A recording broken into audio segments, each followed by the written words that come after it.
for the narrative elements of this story, we'll start with tone. There's a first half tone and a second half tone and a major switch up.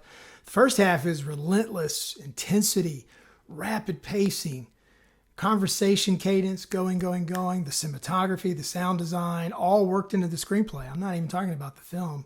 They combine to create this mounting pressure of chaos.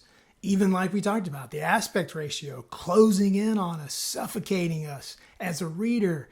This pain and this tragedy, this conclusion that we know we're driving to, something bad's going to happen. We don't know what it is, but some bad's going to happen. And then it does, and we explode into the second half, and then it becomes tender and hopeful, gentle and sweet, giving, empathetic. This doesn't erase the pain, not at all, but it finds a path to deal with the pain. It gives us a glimmer of hope and a newfound way forward. And this is why people, I believe, walk away from this film loving this movie, because they've lived through this horrible thing, but were given an ounce of hope. A couple of major themes here: the complexity of forgiveness and healing. What does it mean to forgive others? What does it mean to forgive ourselves? That's the hardest one of all. Guilt is processed on an individual basis, and that's pointed out in the screenplay and in the film. The mom processes guilt with detachment, and the father, Sterling K. Brown, processes guilt with humility and eventually surrender. And Emily, she processes her guilt through anger and avoidance. But in the end, they all move closer to dealing with this trauma and this pain by beginning to let go of the guilt. Another theme is families and generational traumas, because families not only inherit values and hopes and dreams and behaviors and habits, but they also inherit trauma and pain. The father here inherits his father's sense of overbearing and discipline in order to try to control what really can't be controlled. The interesting thing here is that Trey, when he's away from his father, he also takes on those qualities of his father, being overbearing, over-disciplined, trying to control everything in his environment, even though he can't control it. The burden of expectations is another theme. This explores the pressure placed on young men, especially, and the parents of young men, to shape them into what society deems as acceptable. This is getting better, but it's still an issue. And this can lead to stress, rebellion, destruction.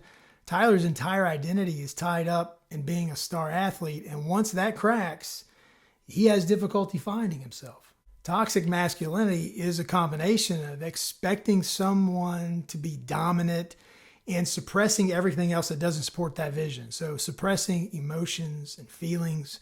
It's frowned upon to be sensitive and to feel. This is why Tyler doesn't have the skills to be able to deal with any of the obstacles in his life. And we'll look at conflict, specifically internal conflict. Tyler, his is masculinity versus vulnerability, which we just talked about. He has this overwhelming pressure to succeed in school, sports, as a boyfriend, as a son, in the family business even, and no time for emotions. That would make him weak. Emily is dealing with grief versus forgiveness. She struggles to find her voice and how she's going to fit in with this new idea of what her family can be. She's torn between the loyalty to her family and the guilt and pain associated with what happened because of a member of her family. Taylor Russell is fabulous.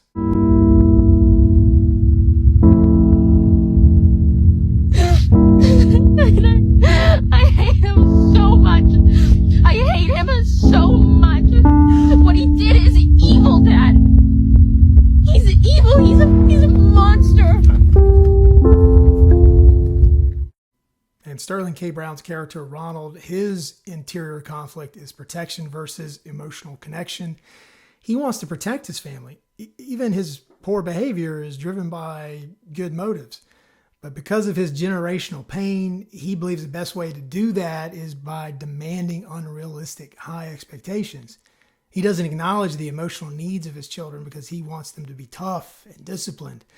But after the tragedy, he has to come to terms with the contribution of his behavior to what happened, and he must confront his own vulnerability and tap into a more nurturing side. Looking at the structure of this story, we've talked about a couple of times. It's 2-act structure rather than the classic 3 or 5-act structure. Although truly each act could be its own 3-act. It's a bifurcated story, 2 stories put together. But what's so unique about this is that it does a complete switch up. I mean, Act 1 belongs to Tyler. Act 2 belongs to Emily. You rarely see in a screenplay or a film that this is pulled off at this level of effectiveness. Switching the characters can be tricky. People feel deceived. They feel tricked. They don't like it. But in this case, it makes perfect sense and it flows naturally. And these characters are so different. Emily stepping on the stage allows us to use her gentle nature and her kindness to explore this whole other aspect of the story that we couldn't even understand because of all the intensity and the rage. Well done, Trey Edward Shults. This is a very good story, a very interesting screenplay that we're all learning from, and here are how the words look on the screen.